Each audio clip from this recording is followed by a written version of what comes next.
Hai semuanya, Assalamualaikum warahmatullahi wabarakatuh. Kami dari kelompok 1 Sistem Informasi Manajemen kelas reguler pagi F akan mempresentasikan hasil diskusi kelompok kami mengenai peningkatan efisiensi operasional perusahaan melalui tata kelola Human Resource Management System atau HRMS.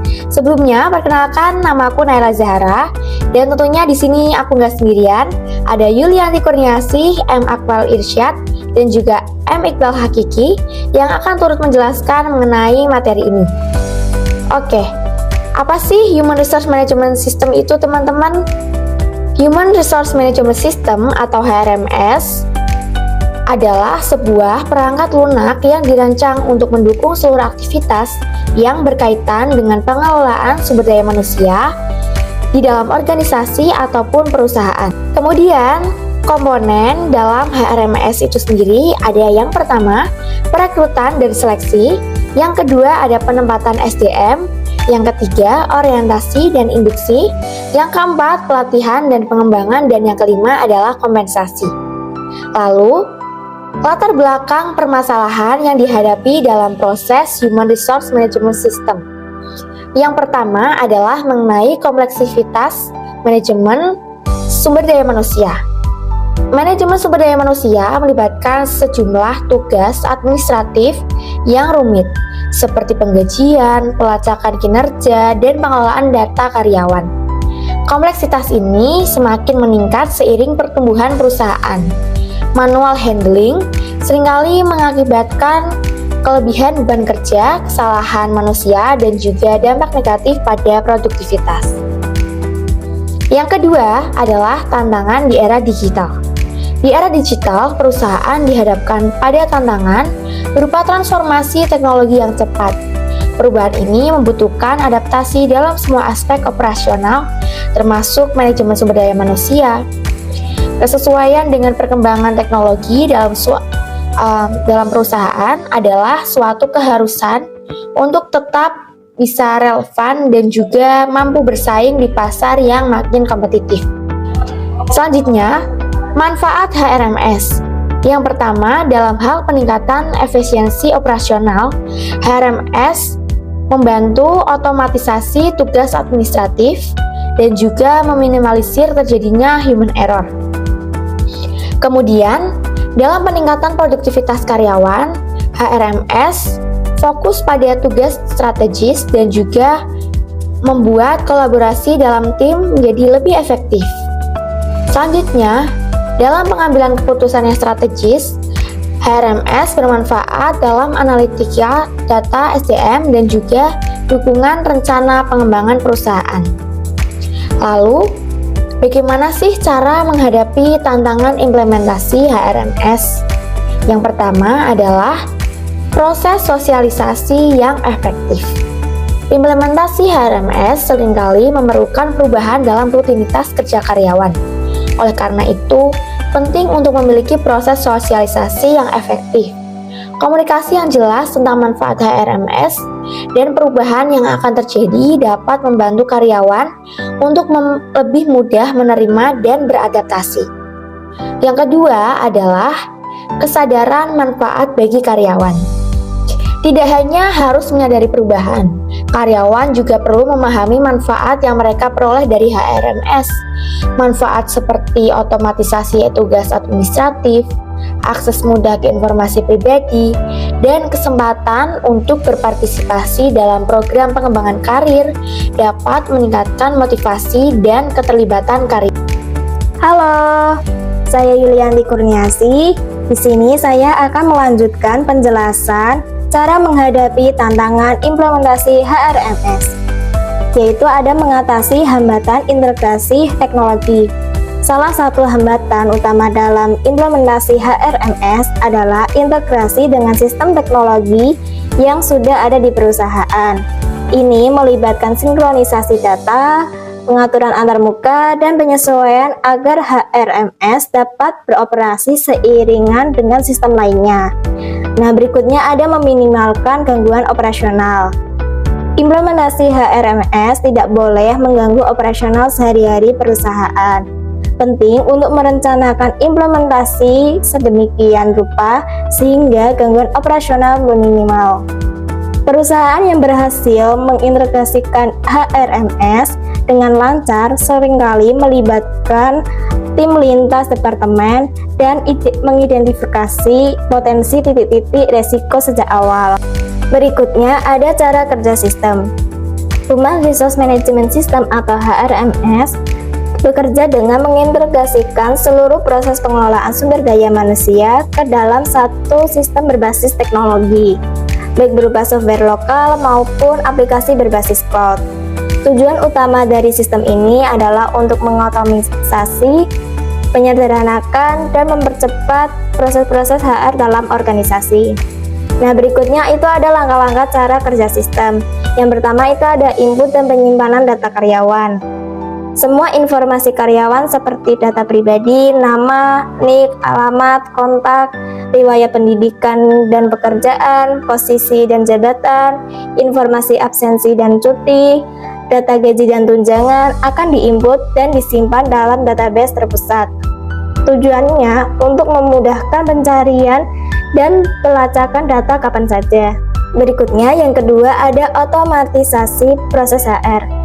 Setelah data disimpan, sistem HRMS mengelola berbagai fungsi HR seperti absensi dan kehadiran, yaitu integrasi dengan fingerprint, mobil check-in, atau QR kode. Kemudian ada payroll atau penggajian, yaitu sistem secara otomatis menghitung gaji berdasarkan jam kerja, lembur, cuti, dan potongan. Nah, kemudian ada cuti dan izin, yaitu karyawan dapat mengajukan cuti melalui portal dan atasan menyetujui langsung di sistem. Kemudian, manajemen kinerja. HRMS menyediakan formulir evaluasi kinerja dan histori penilaian karyawan. Nah, tujuannya itu untuk mengurangi pekerjaan manual dan meningkatkan akurasi.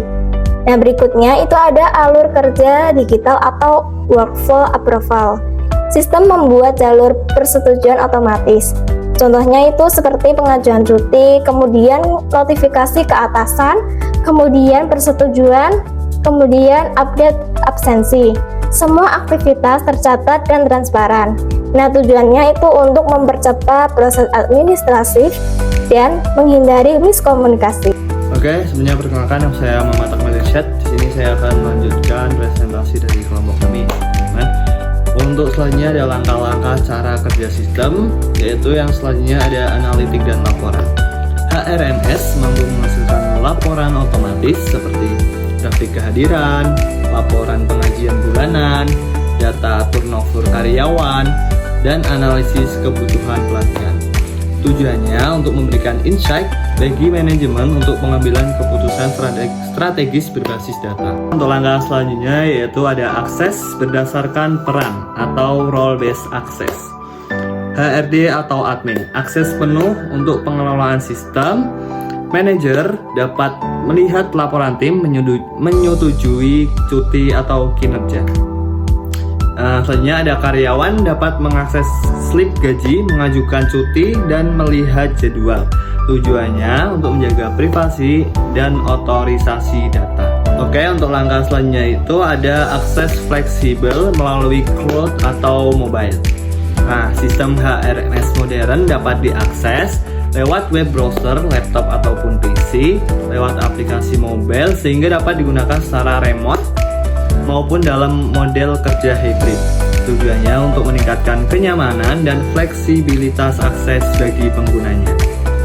Oke, kita lanjut untuk contoh penerapannya, yaitu profil perusahaan. PT Telkom Indonesia Persero Tbk adalah salah satu perusahaan BUMN terbesar di Indonesia yang bergerak di bidang jasa teknologi informasi dan komunikasi.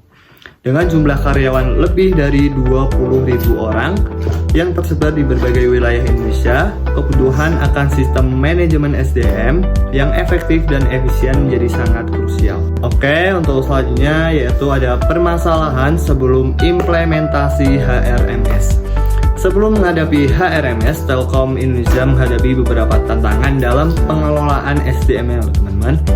yaitu yang pertama ada proses rekrutmen memakan waktu lama dan tidak terintegrasi.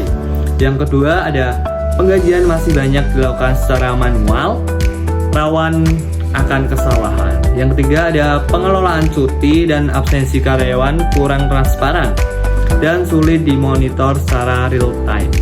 Yang keempat ada evaluasi kinerja tidak seragam antar divisi dan cenderung subjektif. Oke kawan-kawan, perkenalkan nama saya Muhammad Iqbal Kiki. Saya akan melanjutkan presentasi dari teman-teman saya yang tadi masuk di solusi ya kawan-kawan.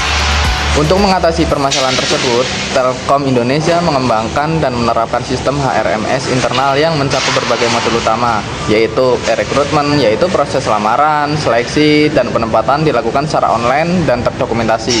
Setelah itu ada e-payroll, yaitu sistem pengujian otomatis yang terhubung dengan absensi, tunjangan, dan sistem keuangan.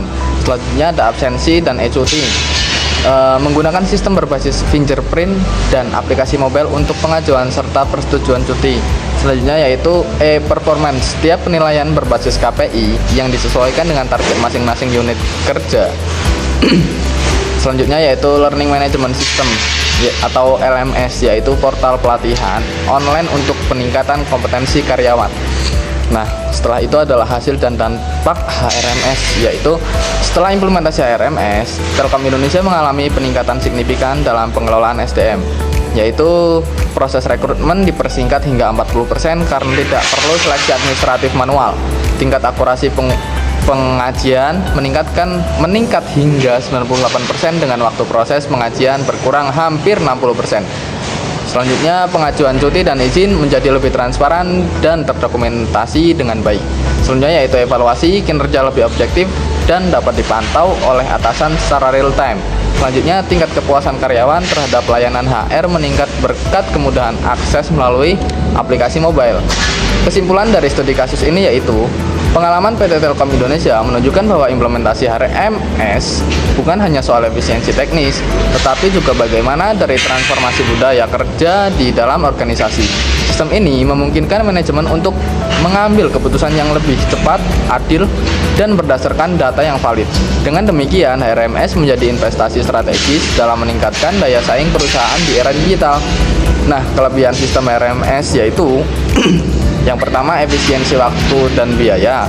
Selanjutnya, integrasi data yang baik, aksesibilitas tinggi, transparansi dan akuntabilitas, mendukung keputusan strategis dan skalabilitas.